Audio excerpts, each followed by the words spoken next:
Social मीडियावर सध्या एक अंगावर काटा आणणारा व्हिडिओ प्रचंड वेगाने व्हायरल होत आहे। या व्हिडिओमध्ये एक शेतकरी शेतात काम करून थकलेला असल्याने झाडाखाली निवांत झोपलेला दिसतो, पण पुढच्या क्षणी घडलेली घटना पाहून उपस्थितांच्या काळजाचा ठोका चुकतो। व्हिडिओमध्ये दिसते की एक साप हळूहळू सरपटत येतो आणि थेट झोपलेल्या शेतकऱ्याच्या शर्टाच्या आत शिरतो। काही क्षणासाठी आजूबाजूचे लोक पूर्णपणे हादरून जातात। कोणतीही चुकीची हालचाल झाली असती तर मोठी दुर्घटना घडू शकली असती, मात्र उपस्थितांनी धीर न सोडता अत्यंत शांतपणे परिस्थिती हाताळली। शेतकऱ्याला घाबरण्याऐवजी सावधपणे उठवण्यात आले। त्यानंतर काळजीपूर्वक सापाला बाहेर काढण्याचा प्रयत्न करण्यात आला। सुदैवाने या संपूर्ण घटनेत शेतकऱ्याला कोणतीही दुखापत झाली नाही। दुखापत झाली नसल्याची माहिती समोर आली आहे। हा थरारक प्रसंग मोबाईलमध्ये कैद झाला असून आता तो सोशल मीडियावर मोठ्या प्रमाणात व्हायरल होत आहे। हा व्हिडिओ पाहिल्यानंतर अनेक नेटकऱ्यांनी आश्चर्य व्यक्त केलं आहे।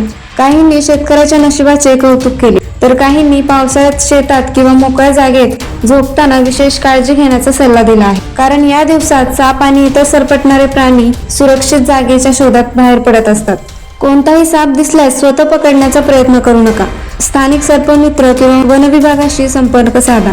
तसेच सोशल मीडियावर व्हायरल होणाऱ्या प्रत्येक व्हिडिओची सत्यता स्वतंत्रपणे पडताळून पाहणे आवश्यक आहे।